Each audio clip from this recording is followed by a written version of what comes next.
woke up early this morning and left the house as early as I could, and I think I left the house like 6:30, 7 a.m. thereabouts.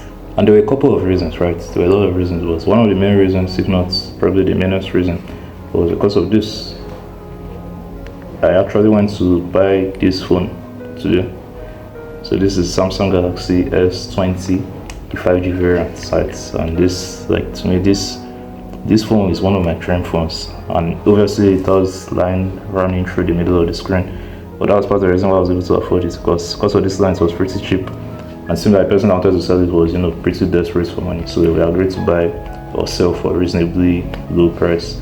I bought it 80,000 naira, in dollars. I don't know how much it will be, but it will be significantly cheaper than it originally was. But that's not all. A few days ago, like 2 or 3 days ago, I also bought this one. So this is the Google Pixel XL. So this one came out a good few years ago, but basically I was able to buy these two phones in about a week, right? And the reason, I'm not trying to say this to brag that I'm rich by anything like that, but the reason why I'm making this video, this one I'm using to record this Samsung Galaxy S6. Bought this one a few months ago. It's a pretty old phone. They're all pretty old phones, right? But this one is, the one that blows my mind the most, because this one came out 2020. And I remember watching the reviews of this phone and this series. This is just base S20. I think there's an S20 Plus and the S20 Ultra. And it was crazy because those days, those used to be like my dream phones, my dream life, dream devices, dream whatever. By the way, if you're in a rut now and you're finding it difficult to get back on your feet and get back in the grind and get back to the flow of things, I've actually created a program that is going to help you do just that. If you're interested in that, if this is a problem you're facing and you actually need a solution, just click the first link in the description of this video. And now I'm holding this in my hands, right? But there's something interesting about all this. I still feel nothing. I literally still feel nothing, and it's mind-blowing because then I was still like a teenager. I think I was 17 at the time when this phone launched, and it was like my dream that if I can own one of these, in my lifetime, basically, like I'm set, I'm good, right? It's like all is well. Like what more could anyone ask for? Because I'm a phone nerd, and then I was a very big phone nerd, but I'm still a phone nerd, but not as big as I was back then. But point just being that I was certain that if I could buy this type of phones, right, it's like something would change. I would just feel like my happiness state will be better. And here I am, and I feel absolutely nothing. Right? Now, don't get this wrong. It's not to say these are bad phones by any means, so I'm going to return them. I'm thinking that maybe I might sell one or two of them because they're starting to get too much. But probably not. At the same time, I'm not so sure. I don't know yet. But I still like the phones, and I'm still going to keep them. I'm still going to use them, especially this S20. Like, this is going to be really, really good for my YouTube video stuff, right? So, like, this one can do up to 8K videos, which is just insane. But anyways, points of this video is like, it's part of the money doesn't buy happiness, whatever. But I don't think that's like the full story. But it's more like, I think it's just life in general. Like, it's not even just about money. Like, there are so many things you would value and desire right now, or your past self values so much and desire that eventually you get these things and it just doesn't mean anything. And this is something I've pondered on like a lot, and it's something I always wonder if it ever changes or gets better, right? It's like right now I think, okay, I'm young, or I just bought this phone, so hopefully when I buy the S26 Ultra, or the phone that came out this year, or the foldable one, the one that used to fold, or whatever other crazy thing, then I would feel something. But you finally walk your way to that point and be able to afford that, get that thing right, and you still feel nothing, then you even set the bar way higher. Okay, this time if I buy a car, then I'll feel happy. Then you buy a car, then if I buy a super car, then you buy a super car. Or if I make X amount of money, or if I can have a girlfriend, or if I can do this thing, or if I can travel to this place, or live this type of life, or build this house, or have this job, or do this or do that, or make this, like, you would think life would be better, but it's crazy. Like, it doesn't change too much. Like, your day-to-day still feels the same. Like, right now I'm here with two phones that in the past I would have killed to have. Like, it's crazy. I would have literally killed to have these two phones in my hand, right? And I'm holding them, and I feel nothing. I basically feel nothing, right? These are these things, especially this one. The display of this thing is amazing. Well, the both of them, anyways, like yeah, both are OLED displays, but this one, this one obviously is the king. But, anyways, I think what was now like the point of this video I'm trying to make, right? I think part of it is I don't know. It's like when would this ever change or be different, or when would this ever end? Right? It's like when would we feel like, oh, if I get this thing, I would feel complete, I would feel whole, I would feel better, and actually get out and actually feel better. But at the same time, I think the other lesson there is to just like enjoy every part of the story, right? I think we always just think about the end part of the story, or the achievement part, the results part, the reward part of the story, which is like, oh, when I buy this phone, I'll be happy. When I make the money, I'll be happy. When I buy a car, when I do this, when I do that. But I think we should just enjoy the entire process, like both when I start, when I'm in the process, when it sucks, when it's boring, when it's unenjoyable, when I don't want it, when I don't like it. Like it's not like you should always have a smile on your face, but you should try to be happy proud of the story, because it's all those shitty parts that eventually lead to like the big moments, right? And I think also making the process just the goal is probably another good way to look at it as well. Because I remember a few weeks ago, right? So I entered the bus, I was going for my job, or wherever I was going. But the thing about my job is like it's a very flexible job, right? Like I can choose to go to work today, tomorrow I can choose not to go. But also I think it's flexible. It's not like I can go whenever I want, but at the same time you can't, because if you don't go for too many days in a row, it will start to like pester you. And there's pressure, like there's a target at your back, especially at the sales side of things. And if you don't deliver, you'll get fired and all that. And there's literally a target on my back, on my sales side of this job, and I'm probably going to get fired very soon if I don't step up, right? But anyways, I was in the bus going for this job, right? So we stopped at this place, and this beautiful girl, she entered into the bus with her younger sister. So at the time, they were writing this JAM exam to get into university and all that. So it's like her younger sister was one of the people writing, so she like took her in the bus to drop her off where she's writing. So this girl was beautiful, right? Pretty girl. So obviously my instinct is like, I should talk to her, get her number, whatever. And she even seemed receptive, like, obviously she didn't talk to me, but at least her energy felt receptive, right? But at that very moment, I remembered other instances like that where similar, I'll be in the bus and some pretty girl walks in, I'm like, wow, I really like, she's perfect, and I'll talk to her, and I also really like her, and I just feel like everything's going well. And then we exchange numbers, and she ghosts me.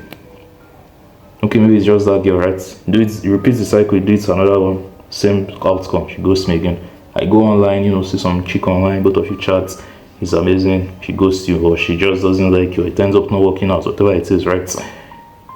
So seeing this girl also, like, I just felt that wave of let's say defeat, right? Like why even bother? But also part of it, I'll admit, part of it was I was scared and not man enough to like force myself to talk to her or whatever. But I think the other big part of it, other than that was like the first half. The second half of it was I just thought like, why bother? Like literally, why bother, right?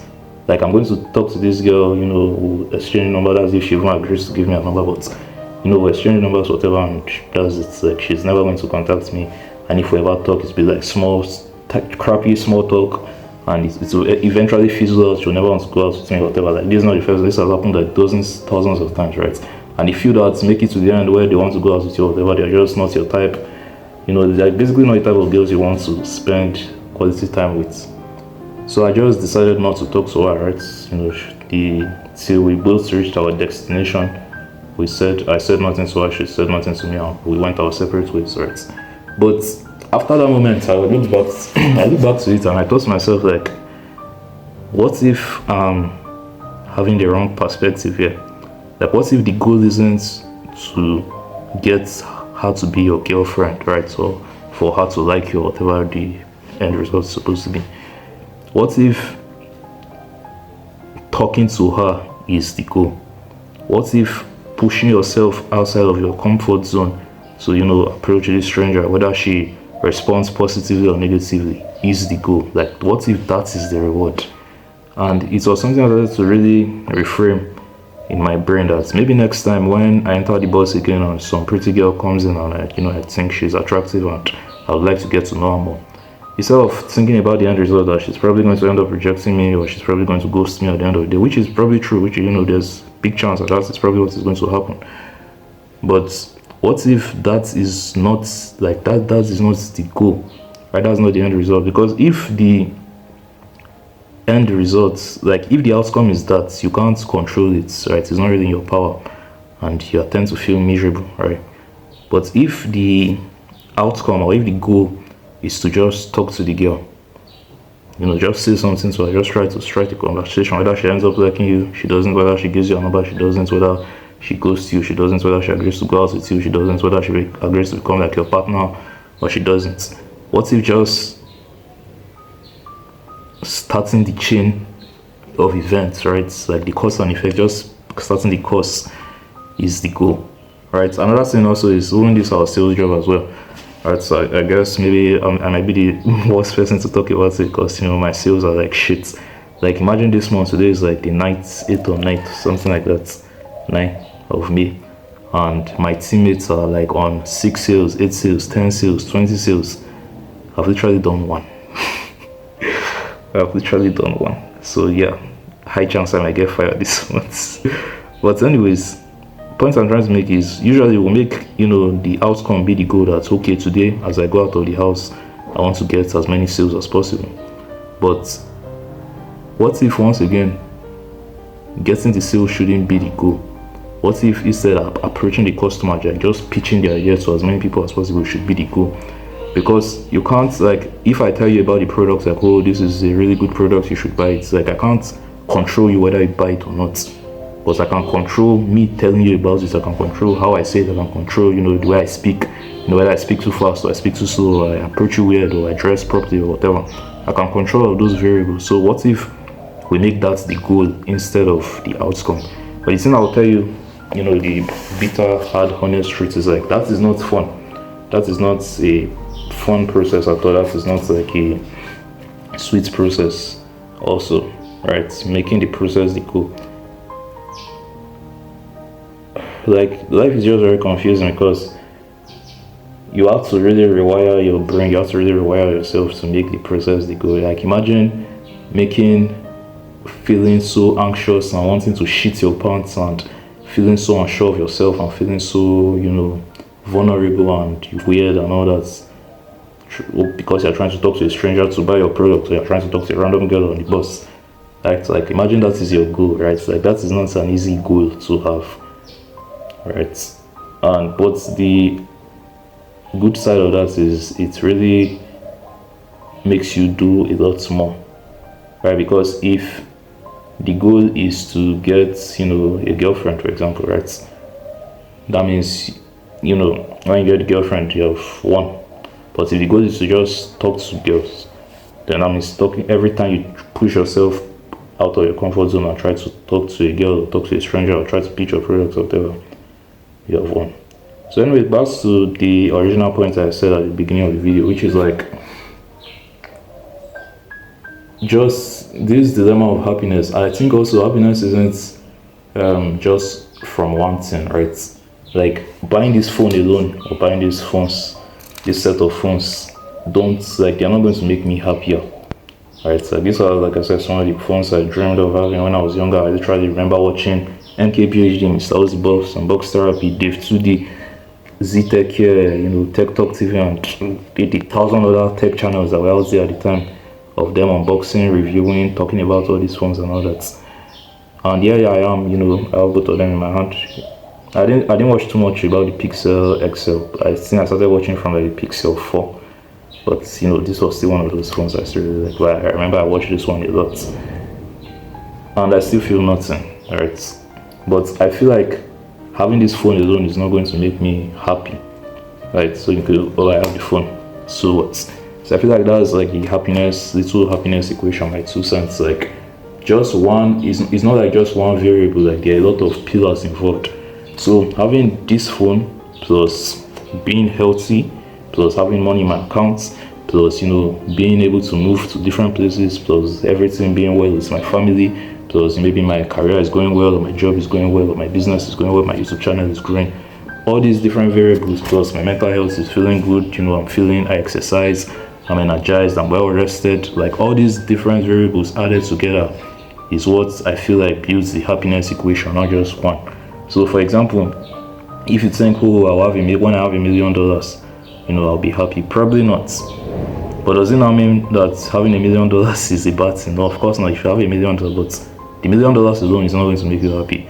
Is the $1 million plus having friends you really like and respect, plus having like an amazing partner, wife, whatever, plus having your parents being alive and healthy, plus maybe your siblings are doing really well in school, plus have the financial freedom or the freedom to be able to move wherever you want, plus being healthy, plus all these different variables is what's going to make you happy, not just one of them. So anyways, so I've been talking for over 15 minutes now. What's the summary of what's the point of this? Like what are we saying here? I don't know, honestly. I don't know. Maybe you deduce your own meaning, but I just feel like life is very weird, life is very interesting. A lot of things that just keep me wondering. But obviously as I grow older and experience more life, I would get to find some of these answers, or maybe I probably will never will. Or at least I'll get to come up with my own conclusions and my own perspective of how I see the world. By the way, if you're in a rut now and you're finding it difficult to get back on your feet and get back in the grind and get back to the flow of things, I've actually created a program that is going to help you do just that. If you're interested in that, if this is a problem you're facing and you actually need a solution, just click the first link in the description of this video.